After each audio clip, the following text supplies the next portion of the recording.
R D Sharma class 11 का exercise 15.4 का first question करेंगे। Find all pairs of consecutive odd positive integers both of which are smaller than 10 such that their sum is more than 11। मतलब कि consecutive का मतलब होता है लगातार आने वाले, ऑड पॉजिटिव इंटीजर चाहिए जो कि दोनों के दोनों 10 से छोटे हों और उनका सम 11 से बड़ा हो। आइए इसको करते हैं।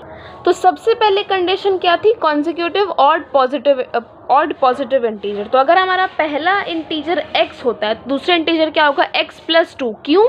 फॉर एग्जाम्पल अगर हमने यहाँ पे x को 1 ले लिया तो यहाँ पे 1+2 क्या हो जाता है? 3। फॉर एग्जाम्पल हमारा x 3 है तो हमारे पास x 3+2 हो जाएगा 5। इसलिए ऑड के लिए हमको इवन नंबर को प्लस करना, तो हमने यहाँ पे x+2 किया हुआ है। अब क्या बोला है? दोनों के दोनों 10 से छोटे होने चाहिए। मतलब कि आपका x जो है वो भी 10 से छोटा होना चाहिए और x+2 भी आपका 10 से छोटा होना चाहिए। तो ये तो और सिंप्लीफाई हो जाएगा, ये हो जाएगा x is less than equal to नहीं है।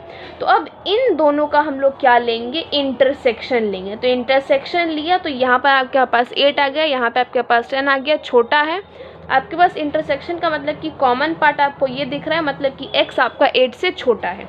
अब क्या बोला गया था? इन दोनों का सम जो है वो क्या होना चाहिए? मोर देन 11। मतलब कि x और x+2 का सम मोर देन 11 होना चाहिए। इसको सॉल्व करेंगे तो हो जाएगा 2x+2 लेस देन मोर देन 11। आपके पास x की वैल्यू आ जाएगी कि x जो है आपका वो मोर देन 4.5 है।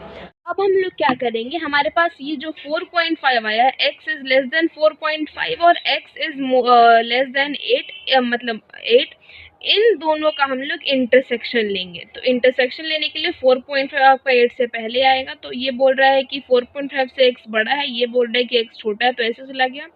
कॉमन पार्ट आपका हो गया x बिलोंग्स टू 4.5 से 8। आपका कंडीशन क्या था? आपको ऑड पॉजिटिव इंटीजर चाहिए ना, तो इसके बीच में आपको कौन कौन से ऑड इंटीजर्स लग रहे हैं? इसके बीच में आपके पास आ जाएगा 5 और 7, क्योंकि 4.5 से आगे क्या आता है? 5 और 7 ऑड चाहिए।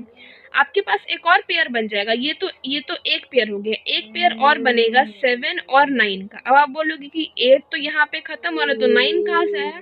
तो आपको याद होगा क्वेश्चन में बोला था कि आपका एक जो x जो है आपका वो 10 से छोटा होना चाहिए। तो 9 तो आपका 10 से छोटा है, तो आपका ये वाला भी आंसर हो जाएगा।